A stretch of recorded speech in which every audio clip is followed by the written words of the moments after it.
안녕하세요. 오늘은 11강 마오쩌둥과 문화대혁명입니다.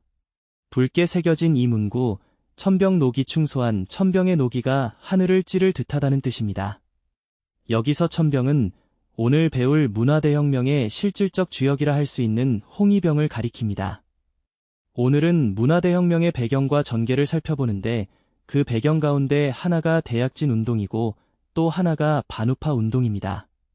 미리 짚어둘 게 있는데 우리나라는 자본주의 체제이다 보니 좌파를 문제시하고 그래서 반좌파 운동을 벌일 수 있는 것이고 반대로 중국은 공산당이 정권을 잡은 체제이다 보니 그 체제에 반하는 우파를 문제시해서 반우파 운동을 벌이는 겁니다.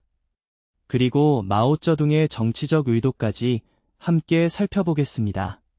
오늘 내용을 배경 삼아 앞으로 강의를 전개해 나갈 텐데 이건 어디까지나 역사적 배경과 전개 과정을 객관적으로 이해하기 위한 것이지 특정 인물이나 국가를 비난하려는 목적이 아니라는 점을 먼저 말씀드립니다.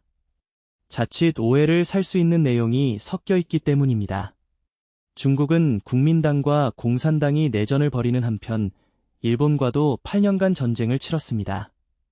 이 항일전쟁은 1945년에 끝났고 이어서 국민당과 공산당이 중국의 패권을 놓고 벌인 국공내전이 있었습니다. 이 국공내전은 1949년 공산당이 중국을 통일하면서 마무리됩니다. 공산당은 승리하면서 1949년 10월 1일 국가를 세우는데 이때 세운 나라가 처음부터 완성된 사회주의 국가는 아니었습니다.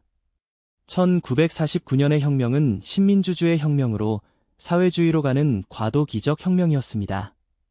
즉 중국이 공산국가를 만들긴 했지만 완성형 공산국가로 곧바로 세워진 게 아니라 기존 체제를 무너뜨리고 신민주주의를 이루어가는 단계에서 이 혁명이 일어난 것이고 그 단계 자체가 사회주의로 가는 과도기였다는 뜻입니다. 그래서 1949년은 사회주의 혁명이 아니었고 앞으로 나아가야 할 목표가 사회주의 혁명의 완성이었던 셈입니다. 마오쩌둥을 중심으로 한 중국 공산당은 제국주의 시대라는 세계적 상황과 중국의 구체적인 정세 때문에 혁명의 성격이 계속 변화했습니다.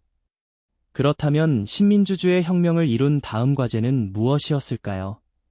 반제국주의, 반봉건주의, 반관료자본주의라는 성격을 띤 신민주주의 혁명을 이루었으니 이제는 새로운 나라를 건설해야 한다는 것이었습니다. 그러면 그 신중국은 어떤 형태의 국가여야 했을까요?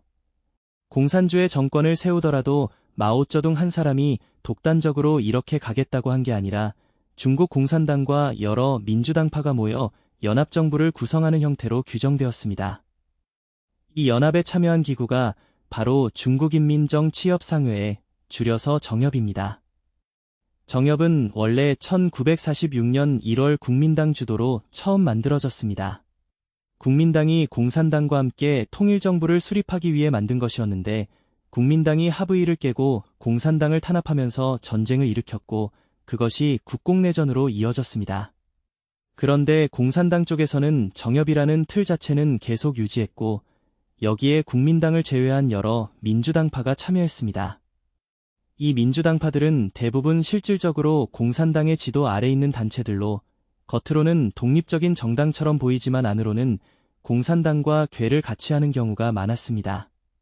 구사막사, 그 밖에도 여러 당파가 있었다고 하는데 솔직히 말씀드리면 이 모든 당파의 성격을 제가 다 정확히 파악하고 있지는 못합니다. 이렇게 중국 공산당은 국민당과의 경쟁에서 승리하고 1949년 10월 1일 중화인민공화국을 수립했지만 국가 건설의 과정은 순탄치 않았습니다. 정협에서 표명했던 신민주주의 국가 건설의 비전은 불과 4년 만에 방향이 바뀝니다.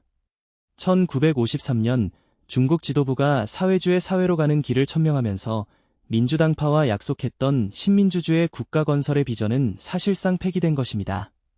그렇다면 이 사회주의 노선은 어디서 온 것일까요? 1953년 소련 모델에 입각해 사회주의로 가겠다고 선언한 것이었습니다. 그런데 다시 4년 정도가 지나자 입장이 또 한 번 바뀝니다. 1957년부터는 중국적 사회주의로 가겠다고 방향을 튼 것입니다. 소련식으로 국가를 계획하고 운영하는 방식이 중국의 현실과 잘 맞지 않는다고 판단했기 때문입니다. 그 중국적 사회주의의 내용이 바로 대약진 운동과 이후의 문화대혁명이라는 두 개의 큰 축으로 국가를 건설해 가겠다는 것이었습니다. 이렇게 대외 노선이 바뀌면 국내 정책도 따라서 바뀝니다. 소련과 같은 길을 갈 때는 친소반미 외교 노선을 견지했지만 중국적 사회주의로 접어들면서 소련이 이를 못마땅해 했고 두 나라 사이가 대립관계로 흐르면서 반소 노선으로 방향이 바뀌게 됩니다. 이것이 이 시기 외교관계 변화의 큰 배경입니다. 이 무렵 이미 제1차 5개년 계획이 진행되고 있었습니다. 소련의 모델을 따른 이 계획은 1953년부터 1957년까지 추진되었는데 사회주의적 개조를 위해 소련의 모델을 따라간 것입니다. 이 시기 공업이 빠르게 성장하고 토지와 상업의 사적 소유가 철폐되는 등 사회주의적 개조가 빠르게 진행되면서 소기의 목적을 달성한 것처럼 보였습니다. 그러나 1956년에서 1957년에 이르는 시기 사회 전반이 불안정해지기 시작합니다. 공장에서는 파업이 늘고 대학에서는 수업 거부가 일어나고 합작회사에서는 탈퇴 움직임이 나타나고 민원과 청원도 늘어났습니다. 왜 이런 문제가 생겼을까요? 소련식 1차 5개년 계획은 중공업을 중심에 두다 보니 소비재 생산, 그러니까 옷과 치약, 신발 같은 생활용품을 만드는 경공업 분야의 성장이 뒤처졌기 때문입니다. 재미있게도 지금 미중 무역전쟁을 보면 미국이 정작 신발이나 옷 같은 사소한 생활용품을 자국에서 만들지 않다 보니 중국이 무역에서 어느 정도 발언권을 가질 수 있는 요소가 되기도 합니다. 그런데 당시 중국은 화학공업, 중공업 위주로 몰아가다 보니 경공업이 성장하지 못했고 중국 혁명의 핵심 기반이었던 농촌마저 낙후되고 발전이 더뎌지면서 농민들이 크게 실망하게 됩니다. 그런데 왜 소련식 모델이 중국에는 잘 맞지 않았을까요? 방금 말씀하신 것처럼 중공업 위주 정책이 정작 생활에 필요한 옷과 신발 같은 경공업 생산을 뒤처지게 만들었고 그 여파가 고스란히 농촌과 서민의 삶으로 이어졌기 때문입니다. 이런 가운데 1956년 9월 제8차 당대회가 열립니다. 처음에는 낙관적이고 희망적으로 시작했고 소련 모델을 따라가며 소기의 목적을 달성한 것처럼 보였지만 실제로는 기대와 현실 사이에 격차가 크게 벌어지면서 사회적 불만과 갈등이 쌓여갑니다. 이 상황을 두고 당 간부들과 마오쩌둥 주석 사이의 상황인식이 서로 달랐습니다.